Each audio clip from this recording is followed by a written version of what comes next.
in pain. I have a knack for it.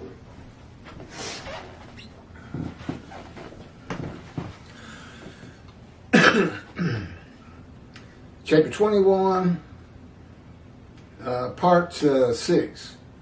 Now in the book, it's just chapter 21. It is broken down into 3-4 different parcels, but it doesn't say part 1, part 2, part 3.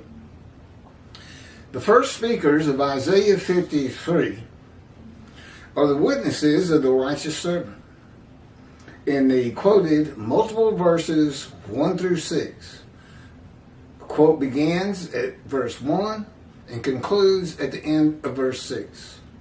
The many who are made righteous by God's righteous servant, Moshiach. Now, God was the speaker of Isaiah 52, 13 through 15, which is the beginning of, as I call it, Isaiah 50, chapter 53 proper. Verse 1, who would have believed our report? And to whom was the arm of the Lord revealed? Rashi, and that's Rashi's Bible verse. Who would have believed our report? Midrash. Commentary by Rashi.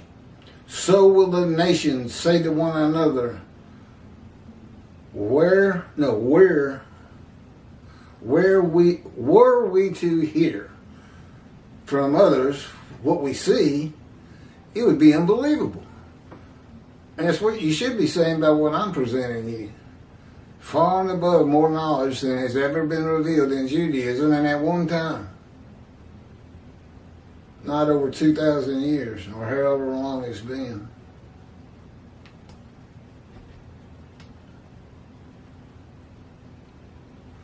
The arm of the Lord. Midrash. Commentary.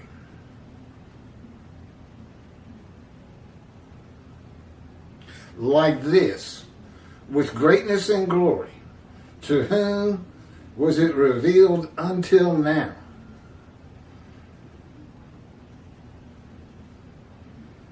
I guess he's saying it's Jewish people. The righteous servant. Well, we're saying that too. Except it's not Israel. It's not all the Jewish people gathered as one man.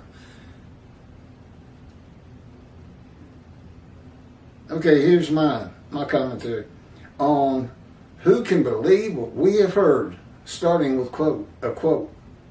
Upon whom has the arm of the Lord been revealed?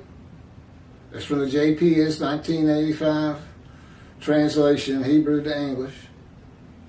Midrash, who can believe what we have heard? The witnesses ask, who can believe that God redeems the Jewish people by the new covenant with sin forgiveness that is delivered by the messenger Elijah, who receives it from the angel of the covenant, who is the angel of God's presence, the Holy Spirit, that alights upon the anointed one in Isaiah chapter 11, verse 1. Who can believe? Is this still the redemption? Redeems, okay.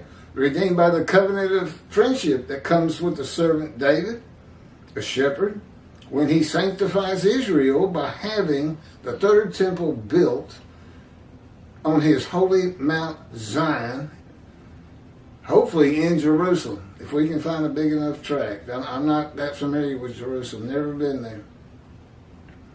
And by speaking to his prophet again, as he spoke to Moses, face to face and friend to friend.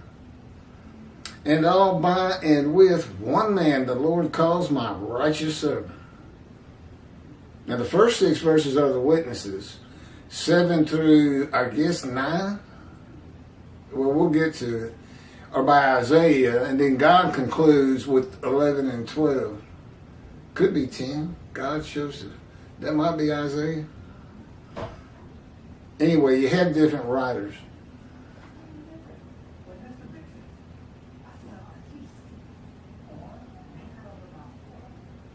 When he sanctifies Israel, and friend to friend, and all by and with one man the Lord calls my righteous servant. Rambam says in chapter 12 of the laws concerning King Moshiach, which do not exist, except in his mission of Torah. It's not in the Hebrew Bible. He just made it up. That's what he thought it would be like. That Moshiach will compel all of Israel to walk in the way of the Torah. Last survey said that 30% of Israeli Jews were observant. 30%. Now, how am I going to tackle those other 70? I mean, I guess he's thinking Moshiach's going to do it. That's what he says. Moshiach will compel. Wow. Really? And they believe this. Your rabbi, they read this, they just eat it right up. Oh, yeah. Rambam knows everything. He shall perfect the entire world. I don't even know what that means. I guess it's make everybody stop fighting and sinning. How am I going to do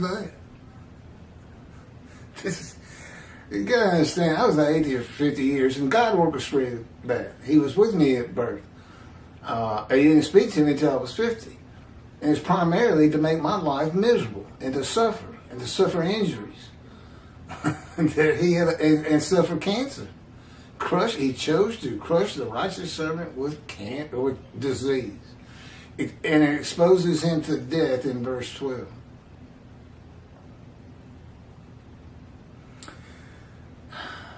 Okay, let me just keep going. This is going to be long enough. Perfect the entire world, motivating all the nations to serve God together. Really? Let's go to China first. Neither envy nor competition. Let's go to Vatican Isle. Oh no. Yeah, let's go to Vatican Isle. Let's get the Pope. Yeah, he's going to exalt the Jews and go become a Jew and tell the Jews he's disavowed Jesus. And he wants to go into the house of prayer, but you can't go into the house of prayer unless you follow the covenant and all the laws and rules God gave Moses. As the Israelites and the Jewish people today have to do. Yes, the Pope's going to have to practice the 613 laws derived from the Torah. I hadn't thought of that one. That's a good one. There will be no famine. Nobody's going to be hungry. No war. Now, I don't know who's going to grow all the food. Doesn't sound like the farmers are going to be. It sounds like they got a full day ahead of them. The entire world will be solely to know God.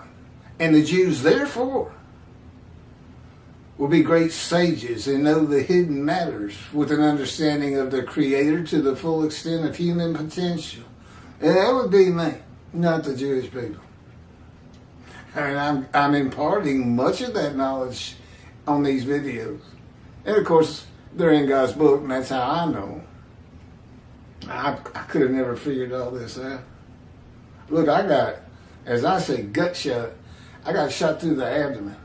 Went in on the right side where your bladder is, and went all the way across me and basically lodged in my left buttock. And it was 8 hours before I got to a hospital that could help me. I didn't think of God one time. Didn't try to make any deal. Didn't tell God I'd stop sinning. The name just did not come to mind.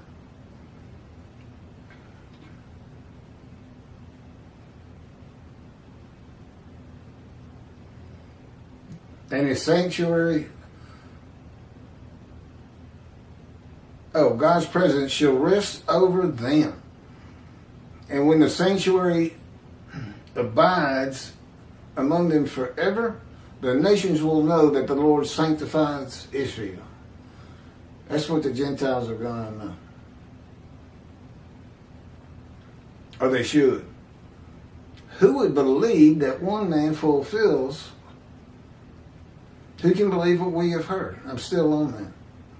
Who would believe that one man fulfills and completes the remaining prophecies of God? There's six prophecies being fulfilled by me.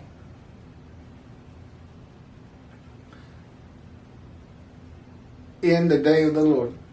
The remaining prophecy to be fulfilled is the delivery of two specific covenants and the arrival of God's righteous servant Moshiach, who makes the many righteous.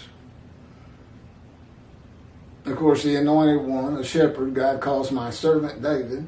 Elijah, who was taken to heaven and returns and recounsels the members of the Jewish families one to the other through Judaism and righteousness. That's making the many righteous. My duties and those of Elijah pretty much go straight together, and it's a good thing, because I'm both. I'm Moshiach, I'm Elijah, prophet like Moses. Who did I leave out? Oh, and the man described in Isaiah 53.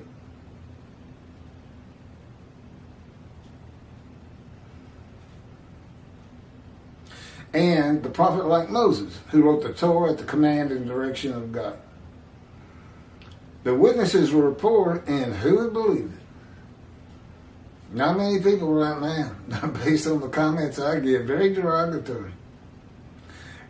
Shunned and despised. God knew it was going to be like this. Shunned and despised and held of no account. That's in Isaiah 53.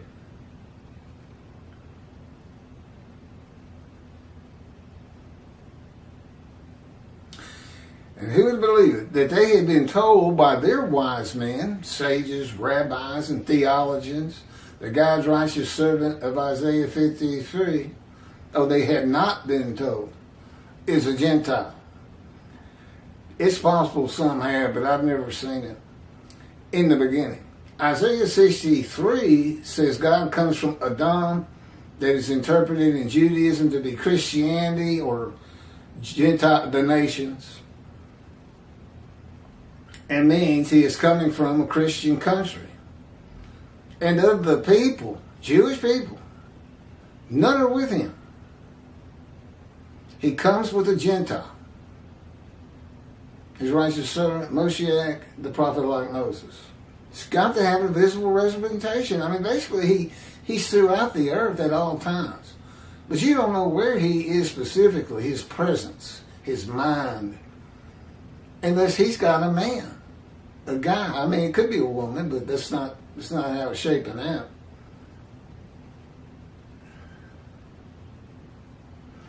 Jesus was a Jewish man who came from Nazareth.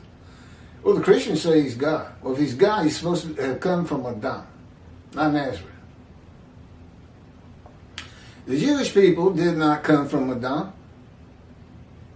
Well, see, we got to change that. Well, technically, Europe is Gentile lands, Christianity, the nations, and that is where they returned from, for the most part, to create Israel in 1948. Now, in the Exodus, God wouldn't allow, Moses wouldn't allow, and 600,000 Egyptian slaves and their families that he was leading to the promised land, they had to go around Adam. They weren't allowed to go through. And if Moses can't go through, then God didn't go through. Because God's in Moses. And once he comes within you and the Spirit of life is upon you, he doesn't leave. He's been with me 16 years now. Just think about that. And here I am. It just seems like we're just inching our way towards Israel.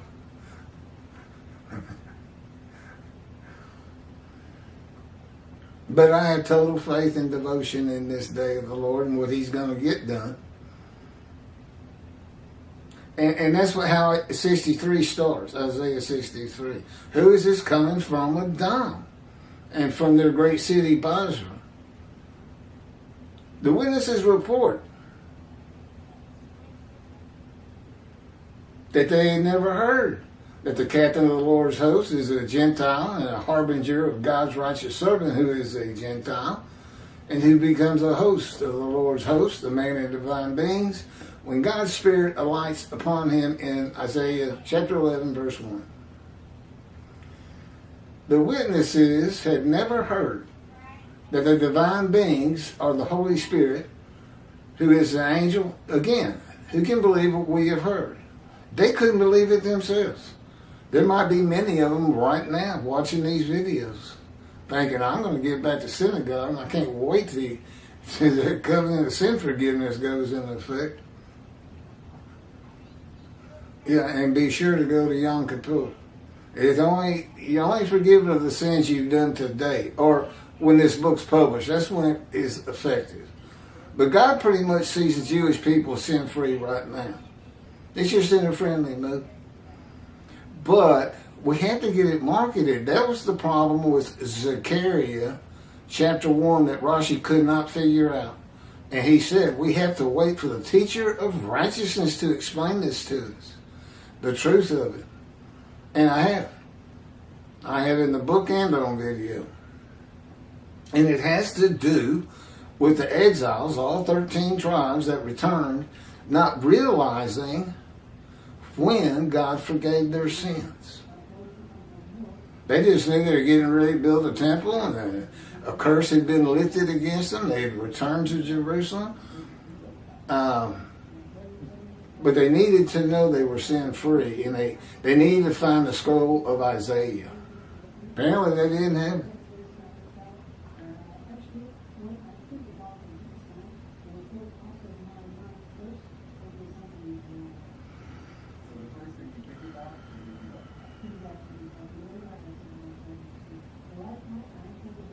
The TV's on again. Yeah, I'll take a break.